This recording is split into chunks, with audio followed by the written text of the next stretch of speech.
आइए जानते हैं आज के प्रमुख अंतर्राष्ट्रीय खबरों को। उससे पहले एक नजर आज के हेडलाइंस पर।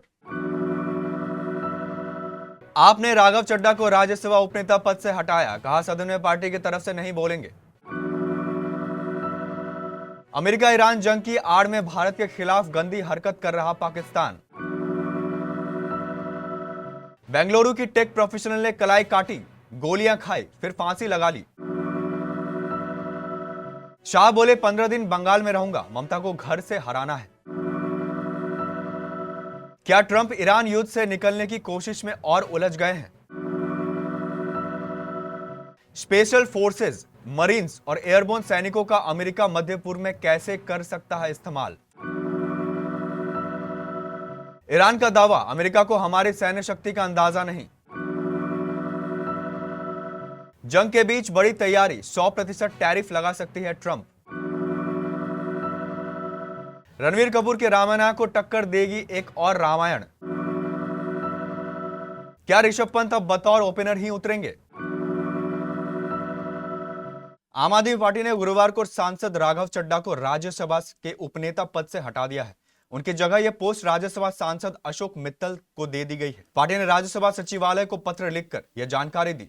लेटर में कहा गया है कि सदन में पार्टी की तरफ से बोलने का समय नहीं दिया जाए। राघव 2022 से पंजाब से राज्यसभा सांसद हैं। उनका कार्यकाल 2028 तक है। पार्टी ने इस फैसले की वजह नहीं बताई है। हालांकि उन्होंने लंबे समय से पार्टी से दूरी बना ली थी और आप को लेकर कोई बयान नहीं दे रहे थे। 27 फरवरी को जब एक निचली अदालत से अरविंद केजरीवाल को दिल्ली शराब नीति मामले में राहत मिली, तब भी उन्होंने कोई बयान नहीं दिया था। राज्यसभा में वे लोगों से जुड़े गिग वर्कर्स और स्कूल फीस जैसे मुद्दे उठा रहे थे। मिडिल ईस्ट में छिड़ी जंग के बीच केंद्रीय रक्षा मंत्री राजनाथ सिंह ने गुरुवार को पाकिस्तान का बिना नाम लिए बड़ा हमला बोला। केरल विधानसभा चुनाव के लिए प्रचार करने पहुंचे रक्षा मंत्री ने कहा, भारत का पड़ोसी आजकल जिस स्थिति में है उसमें कोई भी गलत हरकत कर सकता है। राजनाथ सिंह ने चेतावनी दी कि अगर उसने ऐसा करने की हिम्मत की तो भारत का एक्शन अभूतपूर्व और निर्णायक होगा। इस दौरान राजनाथ सिंह ने यह भी कहा कि देश में ईंधन या गैस का कोई भी संकट नहीं है। उन्होंने कहा कि भारत किसी भी ऊर्जा संकट से निपटने के लिए तैयार है। राजनाथ सिंह ने कहा, भारतीय नेवी हॉर्मुज स्ट्रेट से टैंकरों को सुरक्षित रूप से ला रही है। उन्होंने प्रधानमंत्री नरेंद्र मोदी को इसको लेकर उठाए गए प्रश्नों का जिक्र करते हुए कहा, प्रधानमंत्री भारत के हितों की रक्षा के लिए कूटनीतिक कुशलता का इस्तेमाल कर रहे हैं। बेंगलोर की 29 साल की सॉफ्टवेयर प्रोफेशनल प्रतिभा ने अपने 11 महीने के बेटे अगस्त्य के गलती से डूब जाने के कुछ ही मिनट बाद खुदकुशी कर ली। घटना बुधवार 1 अप्रैल को हुई, जब प्रतिभा घर पर अकेली थी और उसका पति महंतेश काम पर गया हुआ था। बताया जाता है कि बच्चा रेंगते हुए वॉशिंग एरिया में चला गया और पानी से भरी बाल्टी में गिर गया। जब प्रतिभा वापस आई तो उसने अपने बच्चे को मृत पाया। पुलिस को प्रतिभा का सुसाइड नोट मिली, जिसमें उसने लिखा था कि बच्ची की मौत की जिम्मेदारी वही लेती है। प्रारंभिक प्रयासों में प्रतिभा ने पहले अपनी कलाई काटी और कुछ गोलियां खाई, लेकिन जब यह प्रयास सफल नहीं हुआ तो उसने फांसी लगाकर अपनी जान दे दी। इस घटना ने बेंगलुरु में हाल ही में बढ़ती महिला आत्महत्या और मानसिक स्वास्थ्य संकट को फिर से उजागर किया है। केंद्रीय गृह मंत्री अमित शाह ने आज पश्चिम बंगाल के भवानीपुर में रोड शो किया। उन्होंने कहा, मैं अगले 15 दिन बंगाल में रहने वाला हूं। टीएमसी को जड़ से उखाड़ फेंकने और उसे बंगाल की खाड़ी में फेंकने के लिए हर किसी को बिना किसी डर के वोट देना चाहिए। कोई भी गुंडा बंगाल के मतदाताओं को नहीं रोक सकता। शाह का काफिला जब काली घाट पहुंचा, जहां से ममता का घर कुछ ही दूर है, वहां पर टीएमसी कार्यकर्ताओं ने काफिले के सामने जय बंगाल और ममता बनर्जी जिंदाबाद के नारे लगाए। सिर पर काला कपड़ा बांधे लोगों ने अमित शाह गो बैक के नारे लगाए और काले झंडे भी दिखाए। इसके बाद टीएमसी और बीजेपी कार्यकर्ताओं में झड़प होने लगी। हालात काबू करने के लिए पुलिस ने बैरिकेडिंग की और भीड़ पर कंट्रोल किया। इससे पहले शाह ने कोलकाता में रैली में कहा, शुभेंदु अधिकारी नंदीग्राम से चुनाव लड़ना चाहते थे, लेकिन मैंने उसे कहा कि सिर्फ नंदीग्राम में ही नहीं बल्कि हमें ममता को उनके घर में भी हराना होगा। दरअसल सीएम ममता बनर्जी पश्चिम बंगाल की भवानीपुर और नंदीग्राम सीट से चुनाव लड़ रही है। बीजेपी ने उनके खिलाफ शुभेंदु अधिकारी को दोनों सीट से मैदान में उतारा है। अमेरिकी राष्ट्रपति डोनाल्ड ट्रंप ने भारतीय समयानुसार गुरुवार सुबह 6:30 बजे व्हाइट हाउस में ईरान जंग पर भाषण दिया, लेकिन राष्ट्रपति डोनाल्ड ट्रंप का संबोधन ज्यादातर वही बातें दोहराने जैसा था जो वो पिछले कई दिनों से ईरान युद्ध को लेकर कह रहे थे। 20 मिनट के इस प्राइम टाइम भाषण में उन्होंने कहा कि अमेरिका इजरायल सैन्य अभियान मुख्य रणनीतिक मकसदों को लगभग पूरा करने के करीब है। उन्होंने अनुमान जताया कि यह युद्ध अभी 2 से 3 हफ्ते और चल सकता है। इस दौरान ईरान के खिलाफ सामान्य चेतावनी भी दोहराई गई, जिसमें ईरान को पाषाण युग में वापस पहुंचाने की बात फिर से कही गई। 31वीं मरीन एक्सपेडिशनरी यूनिट पहले से वहां मौजूद है और 11वीं मरीन एक्सपेडिशनरी यूनिट और 82वीं एयरबोर्न डिवीजन की इकाइयां भी वहां पहुंच रही है। अमेरिकी स्पेशल फोर्सेज, नेवी सील्स और आर्मी रेंजर्स को भी इस इलाके में तैनात किया गया है।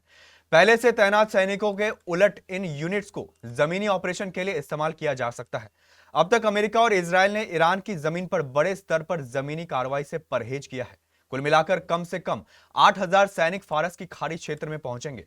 हर मरीन ग्रुप में लगभग 2500 सैनिक और 3,000 से 4,000 एयरबोर्न सैनिक होंगे। इजरायल ईरान युद्ध के बीच ईरान ने अमेरिका को कड़ी चेतावनी दी है। ईरान सेना ने साफ कहा है कि यह संघर्ष तब तक जारी रहेगा जब तक अमेरिका को पछतावा और हार का सामना नहीं करना पड़ता। ईरान के शीर्ष सैन्य कमांडर सेंटर ने अमेरिकी दावों को खारिज करते हुए कहा कि अमेरिका को ईरान की असली सैन्य ताकत का अंदाजा ही नहीं है। सरकारी मीडिया के अनुसार ईरान ने यह भी कहा है कि अमेरिका ने इस संघर्ष की शुरुआत की है और अब उसे इसका परिणाम भुगतना होगा। ईरान अमेरिका जंग के बीच ट्रंप सरकार कुछ दवा कंपनियों पर टैरिफ लगाने के बारे में सोच रही है। अगर ये कंपनियां ट्रंप सरकार की शर्त नहीं मानती हैं, तो उन्हें 100% तक टैरिफ का सामना करना पड़ सकता है, खासकर उन कंपनियों पर जो अमेरिका में अपनी दवाइयां इंपोर्ट करती है। इसका मतलब है कि भारत से भी अमेरिका भेजे जाने वाले दवाओं पर इसका असर पड़ सकता है। ब्लूमबर्ग के मुताबिक अगर दवा निर्माता कंपनी अमेरिका में कम कीमतों की गारंटी देने वाले समझौते पर नहीं पहुंच पाती है, तो ट्रंप प्रशासन गुरुवार को ही उन पर टैरिफ लगाने का ऐलान कर सकता है। ब्लूमबर्ग ने सूत्रों के हवाले से बताया कि आयातित ब्रांडेड और पेटेंट दवाओं पर यह शुल्क 100% तक लागू हो सकता है। यह पहला व्यवहार विस्तार अधिनियम की धारा 232 के तहत की गई जांच के बाद की गई है। निर्देशक नीतीश तिवारी की बहुचर्चित फिल्म रामायण का फर्स्ट लुक टीजर आज रिलीज कर दिया गया है। हर तरफ रणबीर कपूर स्टारर इस फिल्म की चर्चा जोर शोर से चल रही है। इस बीच महाकाव्य रामायण पर आधारित एक और फिल्म की रिलीज डेट का ऐलान कर दिया गया है, जिसका टाइटल वाल्मीकि रामायण है। माना जा रहा है कि वाल्मीकि रामायण सुपरस्टार रणबीर की रामायण को टक्कर देती हुई नजर आती है। दिल्ली कैपिटल्स के खिलाफ इकाना क्रिकेट स्टेडियम में लखनऊ सुपर जायंट्स के कप्तान ऋषभ पंत एक बड़े फैसले के साथ मैदान पर उतरे। पंत मैच में खुद ओपनिंग करने उतरे, लेकिन जिस तरह से पंत से उम्मीदें थीं कि उनका बल्ला गरजेगा, वो नहीं हुआ। वही मैच के बाद हुई पोस्ट मैच प्रेजेंटेशन में पंत ने यह साफ कहा है कि कोई गारंटी नहीं है कि वे ओपनर के तौर पर ही उतरेंगे। दरअसल लखनऊ सुपर जायंट्स के कप्तान ऋषभ पंत अपनी पुरानी टीम के खिलाफ मैच में ओपनिंग करने आए थे। वे नए सीजन के लिए नई रणनीति के साथ उतरे थे। पिछले सीजन तक मिचेल मार्श के साथ एडन मार्करम ही ओपनिंग करने के लिए आते थे, लेकिन शायद लेफ्ट राइट कॉम्बिनेशन के चलते उन्होंने यह दाव लगाया था।